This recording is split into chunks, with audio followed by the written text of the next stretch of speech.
नमस्कार दोस्तों, जय हिंद, जय भारत। दोस्तों, आज हम इस वीडियो में जानेंगे रीतिकालीन नारी व छायावादी नारी में अंतर लिखिए या फिर रीतिकालीन काव्य व छायावादी काव्य में अंतर लिखिए से संबंधित प्रश्न यूजीसी नेट की परीक्षाओं में तथा हिंदी एमए व बीए की परीक्षाओं में पूछे जाते हैं दोस्तों, और मध्य प्रदेश की लोकल व बोर्ड परीक्षाओं में भी ये आ जाते हैं। इसलिए आपको ये वीडियो ध्यानपूर्वक देखना चाहिए। रीतिकाल को हम श्रृंगार काल के नाम से भी जानते हैं। तो मैंने एक तरफ ले रखा है रीतिकालीन नारी और एक तरफ ले रखा है छायावादी नारी, या फिर इधर आप लिख लीजिएगा रीतिकालीन काव्य और इधर लिख लीजिएगा छायावादी काव्य। अब हम देखते हैं इसमें पहला अंतर। रीतिकालीन नारी भोग व विलासिता का प्रतीक है। दोस्तों, जो रीतिकालीन नारी है ये सिर्फ प्रेम पूर्ति का साधन है। हिंदू मुस्लिम राजाओं ने इसको विलासिता का प्रतीक माना है, ठीक है ना, और इसका क्या किया है, उपभोग किया है। अब हम देखते हैं छायावादी नारी। छायावादी नारी प्रेम की पूर्ति का साधन मात्र नहीं है, ठीक है ना। यहाँ तो नारी को क्या माना, सिर्फ प्रेम पूर्ति का साधन मात्र माना है रीतिकाल में, परंतु छायावाद में प्रेम की पूर्ति का साधन मात्र न मानकर नारी को पार्थिव जगत की स्थूल नारी न होकर भाव जगत की सुकुमार देवी माना है। यानी कि जो रीतिकालीन कवि है वो नारी का शरीर देखते हैं, उसका हंसना, चलना, ठुमकना, मटकना, रिझाना, बालों का झटकना, फसाना, इस प्रकार की हरकतों को देखते हैं कौन, रीतिकालीन कवि। परंतु छायावादी जो कवि हैं वो नारी के शरीर को न देखकर उसके हृदय में झांकने की कोशिश करते हैं कि इसके हृदय का कोई पार नहीं है। इसके हृदय से, माने कि इसके गर्भ से राक्षस भी उत्पन्न होते हैं, देवता भी उत्पन्न होते हैं, किन्नर भी उत्पन्न होते हैं। तो यानी कि ये सबको प्रेम करती है, अर्थात पालती है। सिर्फ भोग विलासिता का प्रतीक नहीं है नारी, ये भाव जगत की सुकुमार देवी है। समझे आप? यानी कि अगर मान लो दोस्तों मेरे यहाँ पर राक्षस पैदा हो जाए तो मैं पालूंगा क्या उसको, परंतु माँ उस राक्षस को भी पालती है। तो यही तो है नारी।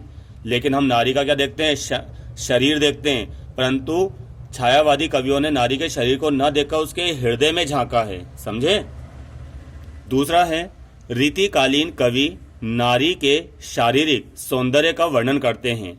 जो रीतिकालीन कवि हैं वो नारी के शारीरिक सौंदर्य का वर्णन करते हैं। वो मैंने पहले ही बता दिया, उसके शरीर का वर्णन करते हैं, उसकी वेशभूषा का, उसके ठुमकने का, उसके चलने का, उसके मटकने का।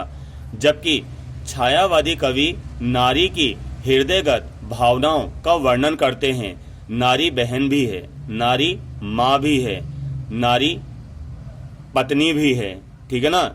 इस प्रकार का ये वर्णन हमें छायावाद में देखने को मिलता है, जबकि इधर तो नारी को सिर्फ प्रेम पूर्ति का साधन मात्र माना गया है। तीसरा है रीतिकालीन काव्य का प्रमुख रस श्रृंगार है। जो रीतिकालीन काव्य का प्रमुख रस है वो क्या है, श्रृंगार है। छायावादी काव्य का भी प्रमुख रस श्रृंगार है, परंतु यह अतीन्द्रिय सूक्ष्म श्रृंगार है। ये जो श्रृंगार है ये नारी के शरीर से संबंधित है, परंतु ये जो श्रृंगार है ये उसकी सौंदर्यता से संबंधित है। और सौंदर्यता कौन सी, शरीर के नहीं, उसके हृदय की सौंदर्यता। समझे? जो रीतिकालीन काव्य है वो 1700 से 1900 तक चला है ना। यानी कि जो रीतिकालीन काव्य है वो संवत 1700 से 1900 तक चला, जबकि छायावादी जो काव्य है वो सन 1920 से, यानी कि आधुनिक काल का एक भाग है ये, जो 1920 से 1935 तक चला दोस्तों। अब हम देखते हैं अगला अंतर। समस्त काव्य नारी के हाव भावों का वर्णन करता है। जो रीतिकालीन काव्य है वो नारी के हाव भावों का वर्णन करता है, यानी कि उसका चलना, ठुमकना, मटकना, रिझाना। यहाँ पर देवी और देवताओं को भी श्रृंगार में ढाल दिया गया था दोस्तों। यानी कि जो कवि थे इस काल के, उन्होंने देवी देवताओं को भी श्रृंगार में ढाल दिया था।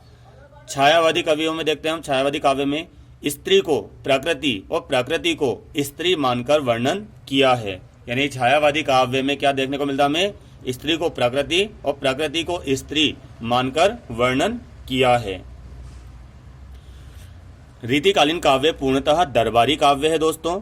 छायावादी काव्य दरबारी काव्य नहीं है। समझे? रीतिकालीन काव्य की भाषा मुख्यतः ब्रज भाषा है, छायावादी काव्य की मुख्यतः भाषा खड़ी बोली है। रीतिकालीन काव्य में केशवदास, घनानंद, ठाकुर, भिखारीदास, भूषण जैसे कवि देखने को मिलते हैं। और रीतिकालीन काव्य में महाकाव्य भी लिखा गया है। कौन सा महाकाव्य है? रामचंद्रिका। छायावादी काव्य के प्रमुख कवि हैं प्रसाद, पंत, निराला और महादेव वर्मा।